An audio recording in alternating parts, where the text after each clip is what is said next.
नमस्कार मित्रों, आप सभी का लॉजिकल सनातन ज्ञान चैनल में स्वागत है। हमारे एक मित्र डॉक्टर अजय शुक्ला ने लखनऊ से आज फ़ोन करके बोला कि विपुल जी, छात्रों को मेमोरी बढ़ाने के लिए, अच्छे अंक लाने के लिए और याद रखने के लिए, भविष्य बनाने के लिए क्या करना चाहिए।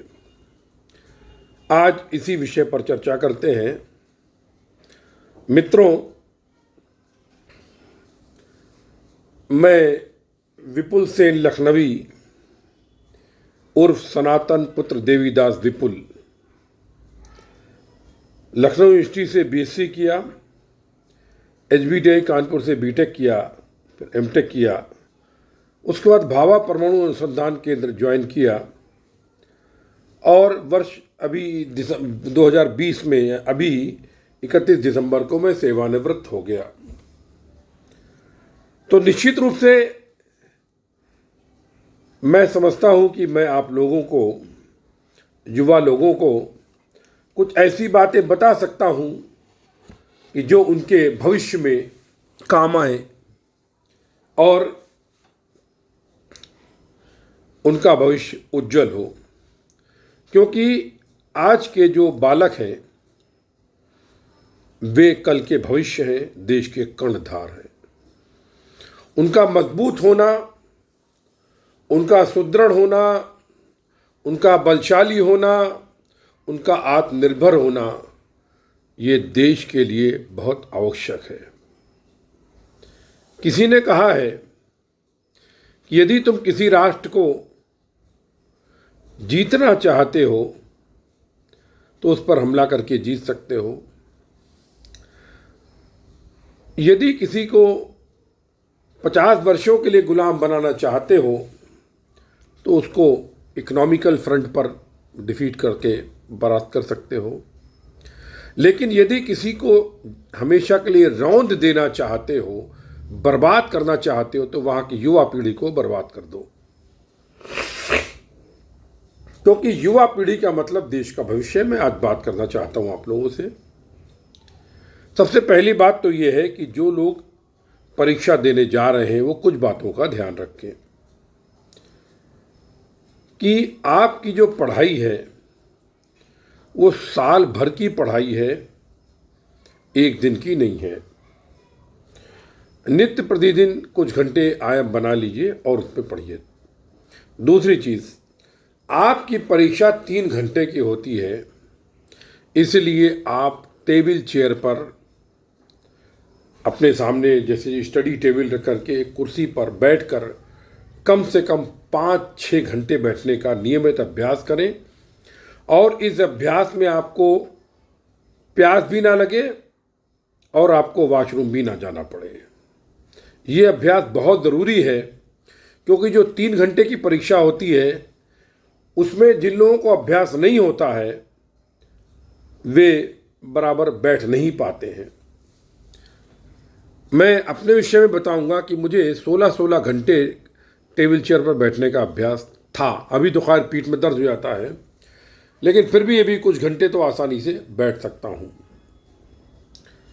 और कोई भी काम मैं करना चाहता हूँ तो मुझे टेबल चेयर चाहिए। बिना टेबल चेयर के मुझसे कुछ काम नहीं होता है। तीसरी चीज़ याद रखिए, आप कुछ भी जब याद करिए, बहुत सी चीज़ें याद करनी पड़ती हैं। जैसे गणित के फार्मूले, विज्ञान के फार्मूले, ये तमाम, जैसे हड्डियों के नेम, जैसे बायोलॉजी के छात्र हड्डियों का नाम इस्तेमाल करते हैं, 12वीं के छात्र, तो उसके आप छोटे छोटे पहले अक्षर से कोई सूत्र बनाइए। जैसे आपके शरीर में जो वर्टिब्रा पर नीचे हड्डियां होती हैं उनका सूत्र क्या है? राम लाल टिंडे लाओ, टिंडे तो कच्चे हैं।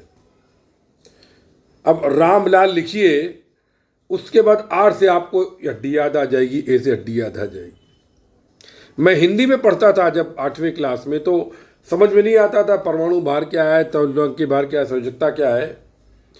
तो उसका सूत्र बना लिया, पतुस परमाणु तुलना की बार की आवश्यकता। इस तरीके से छोटे छोटे आप जो है कि पिसाई का लोगी, इस तरीके से छोटे छोटे टुकड़े बना करके जो आपको सूत्र हैं उनको आप याद करने का प्रयास करें, और उनका जब कभी टाइम में खाली हो तो उसका आप मनन एक बार कर लें। इसके अतिरिक्त आप अपने हाथ को अभ्यास डालें। कुछ भी आप चीज़ अगर याद करें तो अपने दाहिने हाथ में जैसा से पेन लेकर के किसी कागज़ पर कुछ ना कुछ अगर आप लिख रहे हैं तो बहुत अच्छी बात है, आपकी राइटिंग पावर बढ़ेगी। नहीं तो आप पेंसिल से ही घुमाते रहें, उंगली से ही घुमाते रहें, अक्षर बनाते रहें, क्योंकि आप ये समझ लीजिए आपके मस्तिष्क की मेमोरी होती है लेकिन आपके हाथ की मेमोरी भी होती है। कभी कभी ऐसा होता है कि आपको नहीं याद आएगा लेकिन आपका हाथ वही जैसे ही घूम जाएगा। ये अभ्यास की बात होती है। तो आप हाथ का भी याद करें तो लिख करके याद करें तो आपको जल्दी याद हो जाएगा। इसके अलावा ये तो आपके प्रयास की बात है, आप चीज़ों का कॉन्सेप्ट समझने का प्रयास करें कि कॉन्सेप्ट क्या है, क्योंकि अगर कॉन्सेप्ट क्लियर हो जाता है तो फिजिक्स या मैथमेटिक्स में, इन सब में जो है, इंजीनियरिंग में भी बहुत आसानी मिलती है, कॉन्सेप्ट बहुत क्लियर होता है। इसके अतिरिक्त कभी भी आप नकल ना मारें ना, क्योंकि नकल मारने का तात्पर्य ये होता है कि आपके अंदर बेईमानी के गुण हैं और आप स्वयं अपने आप से, आपकी जो ईश्वरीय शक्ति है उससे आप बेईमानी कर रहे हैं। नकल कभी ना मारें, कभी ना मारें, ये सोच लीजिए आप। चाहे मौका मिले तो भी ना मारें आप ना, नकल नहीं मारनी चाहिए। और कुछ बातें मैं और बताना चाहता हूं कि आपके जीवन शैली कैसी होनी चाहिए। एक बात याद रखिए, विद्यार्थियों की जीवन शैली जहां तक हो सके वो सनातन के हिसाब से ही होनी चाहिए। रात 9 बजे तक आप सो जाएं, सुबह 4 बजे उठने का प्रयास करें, थोड़ा बस वायु में भ्रमण करें, एक्सरसाइज कर लें, और फिर आप चाय पीते हो, दूध पीते हो, पी करके पढ़ने के लिए बैठ जाएं। और जो आपकी टेबल है उस टेबल पर आप माँ सरस्वती का एक चित्र जरूर लगाएं। पढ़ने के पहले उस चित्र को प्रणाम करें, माँ की आराधना करें, कोई एक संस्कृत का श्लोक याद कर लें, या कुंदेंदु तुषारहार धवला, या ऐसा कोई देवी जी का, या अगर गणेश की फोटो रखते हैं तो गणेश का याद कर लें, और हाथ जोड़ करके, आंख बंद करके, कंसंट्रेट करके अपना मंत्र 1 बार, 3 बार, 7 बार, जितना भी हो उसको आप फिरा लें। उसके बाद आप पढ़ने के लिए बैठें। पढ़ने के पहले भी अगर संभव हो तो आप एक नोटबुक बना लें, और उस नोटबुक में आप सबसे पहले अपनी प्रार्थना लिखें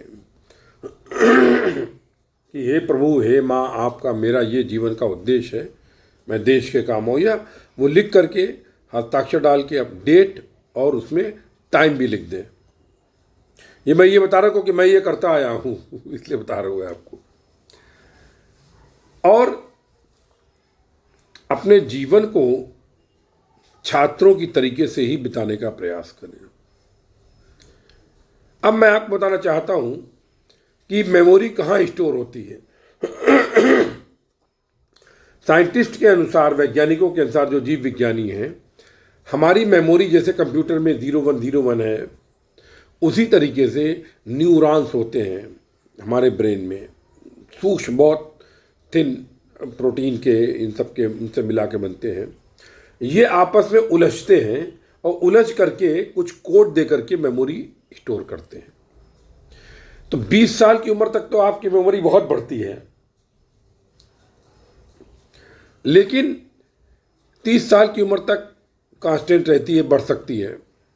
30 साल से लेकर के फिर आपकी 50-60 साल की उम्र तक मेमोरी थोड़ी थोड़ी घटने लगती है, क्योंकि न्यूरॉन्स बनने की जो गति है वो कम हो जाती है डिप्लीट होने की। और 60 साल के बाद इनमें जैसे जैसे एज बढ़ती है उसमें डिप्लीशन रेट फास्ट हो जाता है न्यूरॉन के बनने का, और फिर आदमी एक जगह पर अगर बहुत फास्ट हो जाए तो डिमेंशिया ऐसी बीमारी भी हो सकती है। तो ये आपकी मस्तिष्क की गुत्थी है। और वैज्ञानिकों ने यह भी माना है कि यदि किसी भी इंटेलिजेंट व्यक्ति का मस्तिष्क केवल 6% से 8% खुलता है और एक आम आदमी का 2% और किसी ग्रेजुएट का या साइंटिस्ट का 4% बस, लेकिन जो योगी होता है वो 50% तक खोल लेता है। तो आप मेडिटेशन भी करें, ये बहुत ज़रूरी है। मेडिटेशन से आपके न्यूरॉन्स को शांति मिलेगी, स्थिरता मिलेगी और आपको ये न्यूरॉन्स मेमोरी को स्टोर करने में सक्षम हो जाएंगे। और दूसरी चीज़ क्या होती है, न्यूरॉन्स में जो मेमोरी स्टोर हो, जब आप सोचें इमीडिएट वो सामने आ जाए, जैसे कंप्यूटर में जाला तुरंत सामने आ गया, उसके लिए आप चिंतन करने का अभ्यास डालें, मनन करने का अभ्यास डालें। खाली समय में आप जो आपको नहीं समझ में आ रहा उस पर अपने मन में डिस्कशन करें, सोचें, उत्तर आंसर दे, समझने का प्रयास करें। तो ये करत करत अभ्यास से जड़ मत हो सुजान। तो ये थोड़ा सा अभ्यास करने से आपकी मेमोरी स्ट्रांग हो जाएगी।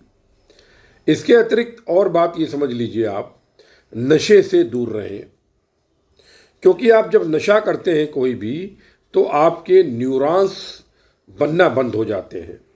वो उनका जो रस है, केमिकल है, वो ब्रेन पर प्रभाव डालता है और आपके न्यूरॉन्स के फॉर्मेशन कभी कभी उसकी जो क्या कहते हैं कोडिंग नहीं कर पाते हैं प्रॉपरली, अपने जो बनाते हैं हेलिकल जो कुछ बनाते हैं वो कोडिंग नहीं कर पाते हैं, उसमें बहुत टाइम लगता है। तो जितना अधिक आप नशा करेंगे न्यूरॉन उतना डिले कोडिंग करेंगे। तो आप कोडिंग हटाने के लिए नशे से दूर रहें। और यदि आप बच्चे हैं जैसे 12वीं क्लास तक या 10वीं, तो चाय से भी दूर रहें, चाय भी ना पिएं आप। कभी कभी एग्ज़ाम के दिनों में उत्तेजना के लिए, जगने के लिए पी लें तो चलेगा एक बार के लिए, लेकिन चाय की आदत ना डालें क्योंकि इसमें भी नशा होता है। दूध पिए आप, कोई टेंशन नहीं है, शरबत पिए, लस्सी पिए, छाछ पिए, कुछ भी पिए, लेकिन आप चाय ना पिए क्योंकि चाय भी आपको नुकसान कर सकती है।